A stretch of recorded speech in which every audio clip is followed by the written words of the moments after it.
Welcome to the Diverse Minds podcast, where we give you the tips, tools, and techniques you need to be a mentally healthy and inclusive leader. Each week, you'll hear about a variety of topics linked to mental health, well-being, and diversity that will enhance both your professional practice and personal well-being. Welcome to the 246th episode of the award-winning Diverse Minds podcast. And this month's series focuses on Mental Health Awareness Month or Week. I'm focusing on setting the framework for positive mental health conversations at work. Last week, I talked about psychological safety, and this week, I'm talking about starting mental health conversations as a manager. Speaking of mental health, have you watched my TEDx talk? It's about the connection between culture, race, and mental health in the workplace. It's something you can watch in your break as it's just 12 minutes long, and the link is in the show note, but I also give it to you here. It is bit.ly/TEDx Wolves, WOLVESLO. I hope you enjoy it because it was a labor of love, and if you did, please leave a positive comment on YouTube, share, and like. Also, don't forget to connect with me on LinkedIn. So many of us want to check in with team members, but it can be a real challenge in how to start the conversation about mental well-being. And it's often much easier to talk about physical ill health, especially if someone mentions it, and far more socially acceptable to talk about stress. And if you're interested in stress, don't forget to check out episode number 4, Do You Wear Stress as a Badge of Honor? Now, often managers will say to me they want to help, but they're really afraid of saying the wrong thing or prying or not sure. And I think often what happens is managers ignore their gut feeling about someone.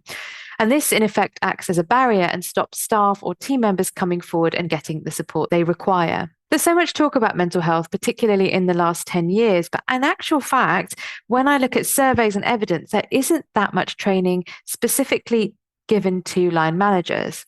And according to the Business in the Community Mental Health at Work report from 2020, it showed that 62% of managers have had to put the interests of their organization above staff well-being regularly, that 70% of managers say there are barriers to them providing mental health support, and 41% of employees had experienced poor mental health in that year where work was a contributing factor. And 45% of employees experiencing a mental health problem reported that there had been no resulting changes or action taken in the workplace.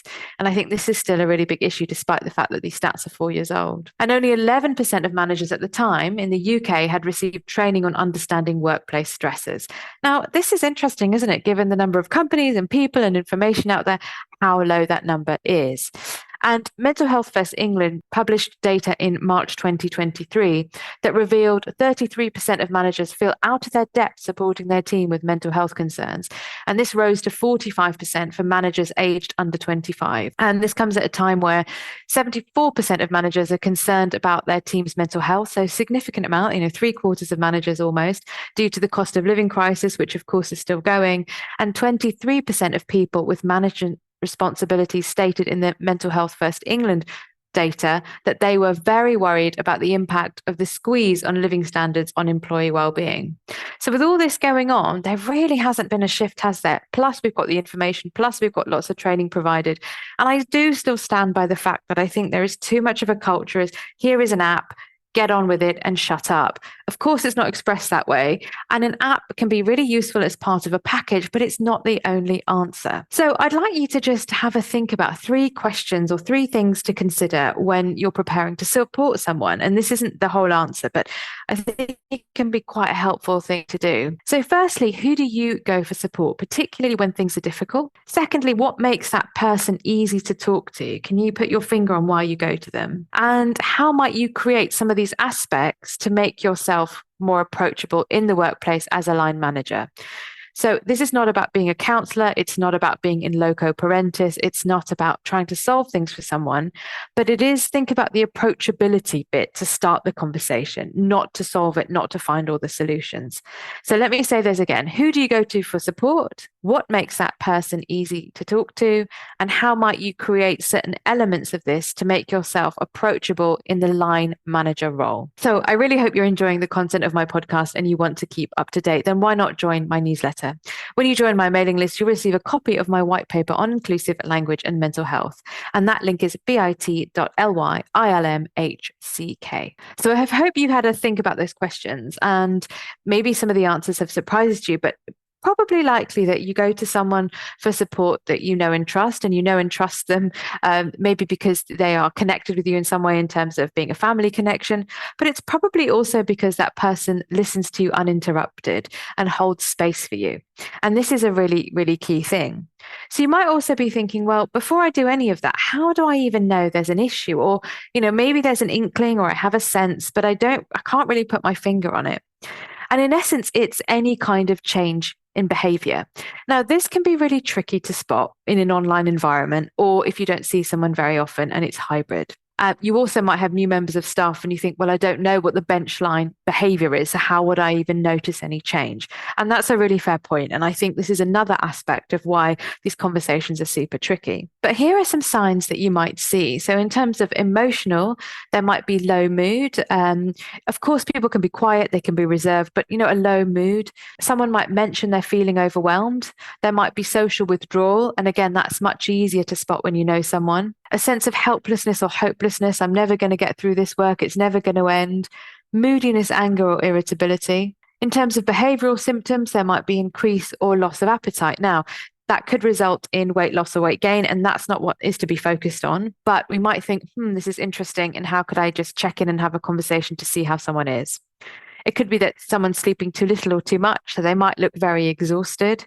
Procrastination, particularly more than usual. Using cigarettes, alcohol, or drugs to relax. Now, again, in a hybrid environment where you're doing a desk job, this is going to be I say hybrid or completely remote.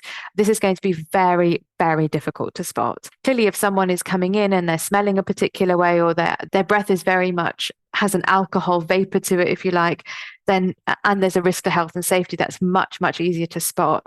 And again, of course, cigarettes, if someone's smoking lots and they're working online, completely remotely, you're not going to know. And again, it's not about saying, oh, you do smoke a lot, don't you? But it's thinking, yes, I do know they're a smoker, but it seems like they're going out more often. It could also be ignoring health and safety. Now, this could be things like not following instructions, or really, I think what rings alarm bells is not alerting anyone or following the lone working procedures. If there's work with chemicals or hazardous equipment, not following the guidelines around storage or usage, and always switching off cameras in a video call. And also never wanting to speak on the phone. Now, this is also, there's a generational difference. There was an article recently saying that I think it was 1 in 4 Gen Zers do not pick up the phone. So that could be a generational thing. But, there's certain times in the workplace where you do need to do that. And given that we have so many generations working side by side, there are going to be different preferences there. Cognitive symptoms, it could be impaired memory, poor concentration. Now, of course, those two could also be a sign of unsupported dyslexia in the workplace. And that doesn't mean your memory is impaired. It means that you need support to think about how your memory shelf works. If you don't know someone, that can be really tricky to spot, but it could be that someone didn't have a challenge and suddenly you notice there's impaired memory. Now, that we're not here to diagnose, that could be a variety of things, but it's something to start the conversation with. Poor judgment, very anxious thoughts, or you solve a situation together and the anxiety keeps going, a bit like whack the crocodile game. Racing mind, and work not being completed on time where it was before. And the possible thoughts happening could be worthlessness, helplessness, hopelessness, guilt, shame, and embarrassment. Of course, all likely to be stuffed down and not talked about in an open way. So these are the things that you might notice. And of course, there are far more, and we could do episodes and episodes on that. So what do you do? I think some of the questions to ask, particularly in the managerial role, are things like, what's going on for you at the moment? How have things been? If you're checking into a one-to-one. And then someone might say, oh, I feel overwhelmed. I'm feeling really stressed. Okay, so let's talk about what's the key stress point here. What's making you feel very stressed? Because again, it's far more societally acceptable to talk about stress than it is to talk about mental ill health.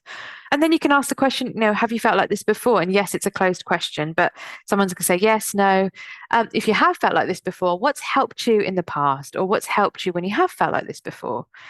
And they will tell you. And then you can say, so you've mentioned going for a walk at lunchtime. You've mentioned smoking 3 cigarettes instead of 10. How able are you to use these strategies now? So they're talking about their strategies. You're not solving it. You're not jumping in. You're not saying, I know what you should do. Well, blah, blah, blah, blah, blah. You're really giving them the space to download and think about what's worked for them before. Now, if it's really, they're not in a good place, they may Often what happens is we can't always identify strategies that worked for us in the past when we don't feel optimal, we really don't feel very well. But we can say, I can see that you are distressed, upset, perhaps not wanting to speak to me. Is there anyone else you would like to speak to right now? Is there anyone else you can speak to? Because that again gives the option. It says, I've noticed, I'm not here to find all your solutions, but who else would you like to speak to? You could also say, particularly, what I'm talking about today is all non-crisis situations where you realize something's going on. But you can say, what would you like to happen now? What information would be useful to know? And you want to think about both your internal and external resources, aka signposting. So do you have an employee assistance program? Now, I'm also very aware there was a Panorama documentary about Health Assured EAP, and it was far from ideal. That is one EAP provider. There are lots out there, and your organization, if you've got one, should be doing their due diligence processes on that. I still very much feel it's worth having one, and I still very much feel it's worth looking at. There's lots to EAPs normally. They have a site for your intranet, there's a phone line, and they're different options. So know that the number to your EAP, and if there's someone in your learning and development, occupational health, or HR teams that's responsible for that, which there normally is, especially in large organizations, have a chat to them about, how if you're worried about what the process was to find the provider. But there is always very useful information on EAP websites on intranet. So EAPs, you can also signpost them to HR. If you have mental health first aiders, of course, they are just a confidential listening. They do not diagnose or do any of that, much like physical first aid. They're there to put the plaster on and sit with someone and say, what are the choices that you want if they don't want to speak to you as their manager. Be aware of your policies and procedures, know them, know more about them. I appreciate they're not the most, they're not the most riveting read, but it's very good to know the signposting. And they're just for ideas. So in your organization, you might have more. You might have other helplines. You might have other sources of information. So do be aware of that. And then external resources, of course, they're GPs. And I know that, depending on where you live, some people have better access than others, or some people have to wait longer than others to see their GP, but they are there. They are a primary care resource. So that's really important. Specific charities, maybe to your sector, but there's always the Samaritans. Private counsellors, if someone says, I don't want to use the EAP, I'm never going to get an appointment with my GP, maybe you have an online list in your organisation to private counsellors, but also make sure that if people are looking for private counsellors, they're registered with the appropriate healthcare body, which might be British Association of Counselling and Psychotherapy, but there are also other registration bodies. It might be that they are thinking about complementary medicine, and again, they just need to do their checks around where they go. But things like yoga have scientific proof, acupuncture is evidence-based, self-help books. So most libraries will have information and leaflets around managing mental health and books you can take out of the library. Certain apps. Now, I'm recommending apps that are more about daily maintenance. Most apps do not have clinical links. So if you are in partnership with certain app companies that your HR or your chief C-suite team have approved, great. The ones I'm recommending they're not clinical. They're very much around mindfulness and calm. So we've got Dailyo, where you track your daily activities and your mood. So nothing clinical about that. Unmind, you have to have a subscription to, but very good. That does have very good checked information. Calm, daily meditation, Headspace, those sorts of things, and specific resources in your area. And if you look at Hub for Hope, there is also an app, I was told when I was delivering some training last week, so that was really great, that will list third sector and local authority information based on your postcode. So people type in their postcode and you can find the information. So these are things that you can signpost people to. Internally, they should have been checked. Externally, these are all things that are above board, that have been checked, that either have clinical references to them, or if they're non-clinical, they're about daily maintenance. So I've worked with lots and lots of clients on this to create clearer processes, clarity. It's really taking the fear away in starting the conversations. And of course, I have my Mentally Healthy Line Manager program, which is you have a choice of 1 day, half a day, or a 1-hour intro workshop on how to have conversations with your staff. And if this is something you'd like to know more about, I run, as I said, workshops, training sessions, and keynotes for organizations to help upskill and equip managers to feel confident in starting mental health conversations. So do get in touch with me to find out more. It's Layla, mila@diverseminds.co.uk. And as it's Mental Health Awareness Week and the theme is movement, how movement can support our mental health, remember that physical health can give us clues about our own health. So let's not ignore it, whether we're the person, you're the person listening as a manager or the people we support. Listening is really key. And don't forget, I've got a whole episode 97 on the art of listening to support someone. And we don't have to give advice and we don't have to solve it. We really need to listen and let people download themselves. If we ignore issues, crises are far more likely. And by doing the listening and the support, it creates an open culture where people can talk about things. And we know that it's not mutually exclusive, that physical and mental health are partners.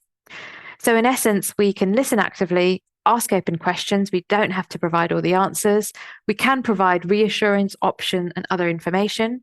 We can check and see the types of coping strategies being used and agree next steps and how you'll meet again and what that person wants to take forward. So I really hope you've enjoyed the show. If so, why not write me a review on Apple, Spotify, or wherever you listen to your podcast from. There's also another episode you might like to listen to that goes into more depth, not just as a manager, but as a colleague or a friend, how to start conversations about mental health at work. So you might like to check out that episode too. And don't forget episode 97, The Art of Listening to Support Someone. I hope that's been useful. And as always, do get in touch if I can help. And I will see you in the next episode where we'll be talking about boundaries when supporting mental health. Bye for now. Thanks for listening to the Diverse Minds podcast. Don't forget to subscribe on Apple Podcasts, Spotify, or wherever you access your podcasts from. You can also connect with me on Facebook, Twitter, and LinkedIn. Tune into next week's episode of the podcast, where I'll bring you more insights on mental health and inclusion. Bye for now.